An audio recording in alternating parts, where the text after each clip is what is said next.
안녕하십니까, 윤과장입니다. 네, 다들 잘 살아 계신가요? 참 힘든 주식 시장입니다.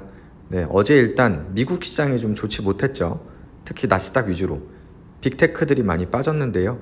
엔비디아 3.5%, 마이크로소프트 1.4%, 할 거 없이 메타도 2% 빠지고 테슬라 다 빠지면서 우리 오늘 국내 시장도 힘들겠다. 원래 국내 시장이 미국장이 올라도 빠지고 내려도 빠지잖아요. 물론 올랐을 땐 좀 덜 빠지죠. 근데 내리니까 더 빠지겠구나 걱정을 했는데 역시나 걱정대로 장중에 오전에 마이너스 2%까지 빠졌어요. 그런데 다행히 장 마감이 다가오면서 이렇게 상승하면서 아랫꼬리를 남기고 그래도 마이너스 0.68% 하락폭을 줄여서 3100 위에서 마감이 됐습니다.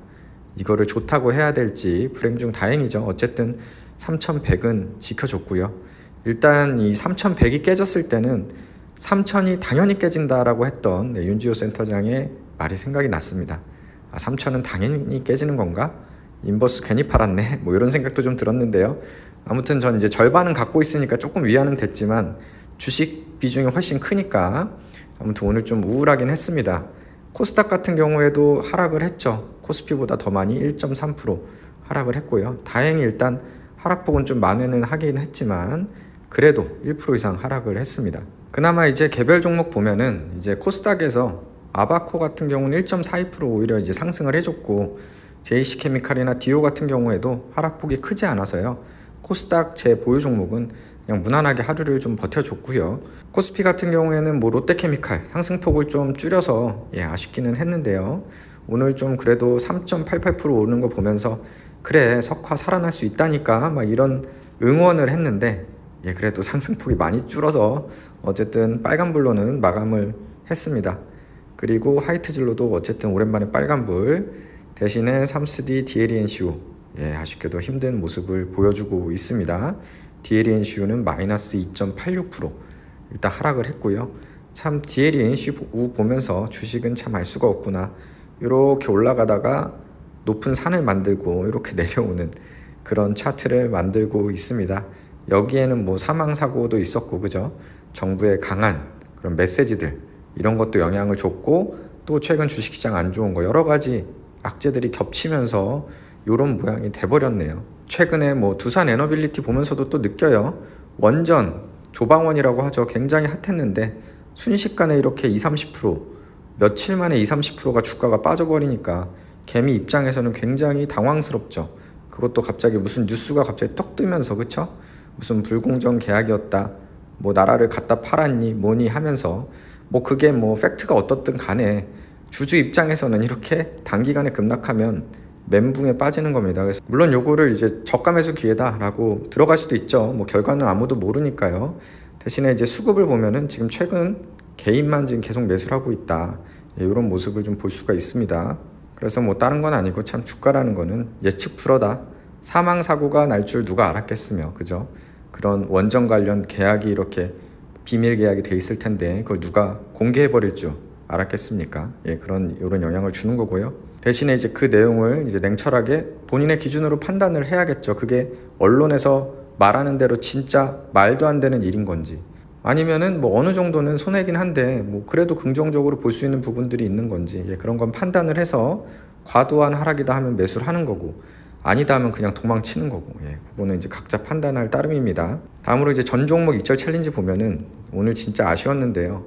어제는 JC케미칼이 꿈틀하더니 오늘은 SJ그룹 1분봉을 보면요. 갑자기 또 SJ그룹이 꿈틀하더니 또 금방 또 이렇게 하락을 시켜버렸습니다. 참으로도 황당한 이슈들이 계속 최근에 발생을 하는데요. SJ그룹이 이렇게 급등을 하고 VI가 걸리고 하길래 과거 거래량 이런 거 터진 거 보면서 얘기를 하고 있는데 이 얘기하는 사이에 다시 또 파란불로 바뀌더라고요. 황당해서 조막손이네요 라고 얘기를 했는데 이런 게 왜 일어나냐 저도 모르죠.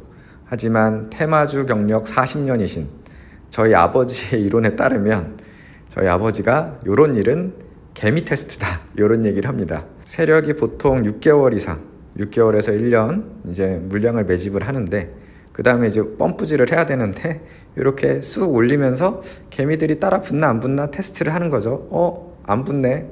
안 붙네. 요렇게 올리니까 요 정도 붙네. 요렇게 올리면 요 정도 붙네. 요런 거를 테스트하는 거다. 테스트 구간인데 뭐 이게 뭐 진짜인지는 모르지만 저희 아버지 이론이었습니다. 그래서 오늘도 테스트였다고 생각을 하고, 그래도 어쨌든 요때 거래량이 요만큼 터졌고 세력이 이제 다 나갈 수는 없습니다. 그렇기 때문에 다시 한번 기회가 올기를 좀 바라보고 있고요. 그리고 항상 이제 분산 투자를 하고 또 사람 마음이 시시각각 변한다는 거를 요 ETF들을 보면서 또 느꼈습니다.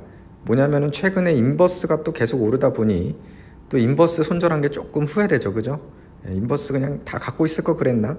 근데 또 한편으로는 절반이라도 남겨서 다행이다. 이런 생각도 들고, 또 미국이 이렇게 또 급락을 하니 AI 관련된 것들 다 이렇게 유망하다고 한 것들도 이렇게 하락을 하니 참 역시 이런 배당 ETF가 안전한 거구나, 이런 생각이 듭니다. 근데 이건 어쩔 수 없습니다. 왜냐하면은 불과 어제 점심 먹을 때 제가 회사 선배랑도 얘기한 게, 회사 선배가 연금 계좌의 대부분을 슈드에 넣어놨는데 너무 후회된다. 왜냐하면은 나스닥에 조금 넣어놓은 게 훨씬 더 많이 올랐기 때문에 너무 후회된다라고 얘기를 했는데, 그 얘기를 하자마자 지금 하루 만에 또 이렇게 된 거거든요. 그렇기 때문에 이게 주식은 모른다. 그렇기 때문에 그냥 포트폴리오를 가지고 가야 된다라는 생각이 듭니다. 그래서 제 계좌를 보면요, 인버스가 조금 나아졌어요. 마이너스 7.5%. 그래도 일단 3,000이 깨지고 한 2,900까지 가줘야 인버스는 탈출을 할 수 있을 것 같고요. 그거는 일단 상황을 봐야 될 것 같습니다. SJ그룹 마이너스 16, 콘중 마이너스 22. 콘중은 그래도 오늘 이렇게 찔끔찔끔 다시 올라오는 모습을 보면서 그래도 가능성이 있겠다라는 생각이 좀 들었고요. 그래도 계속해서 요즘 K엔터테인먼트, 그리고 K컨텐츠, K푸드, 뭐 이런 K컬처가 굉장히 좀 이슈가 되는 걸 보면서 희망이 있다. 이런 생각을 좀 계속하고 있고요. 물론 뭐 제일 중요한 건 중국이겠죠. 어쩔 수 없이 중국과의 관계가 좀 개선이 돼야 콘중은 좀 회복을 할 수 있을 것 같고요. 코스피는 뭐 계속 뭐 유사한 상황, 뭐 특별히 변한 건 없습니다. 코스닥도 마찬가지. 아바코가 오늘 조금 올라서 다시 또 희망회로를 돌릴 수 있게 해준 부분이 있고요. 오늘은 이제 어느 분이 붕당 정치로 알아보는 주식 투자 방법론 정리를 굉장히 재밌게 잘 해주셨는데요. 요걸 보면서 좀 공감이 많이 되더라고요.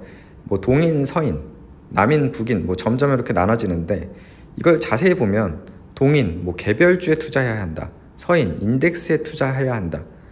뭐 여기서 동인이 또 나눠지죠. 남인, 북인 예측할 수 있다. 타이밍을 봐야 된다. 그리고 북인의 대북으로 오면 가치주에 투자해야 한다. 소북으로 오면 성장주에 투자해야 한다. 여러 가지가 쭉 나오는데, 이걸 보면서 뭘 느끼냐면 뭘 투자하든 어떤 방식으로 투자하든 다 돈을 벌 수 있었다.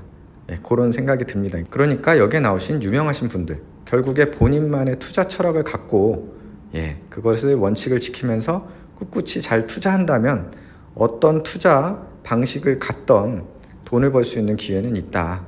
이런 생각이 좀 들었습니다. 그래서 각자가 뭐 어떤 방식으로 지금 투자를 하고 계시던지 본인들이 노하우로, 그동안 경험으로 자신에게 맞는 투자 방법을 찾으셨다면 어려운 시기 잘 버티고 나중에 수익을 차곡차곡 쌓으시길 바라겠습니다.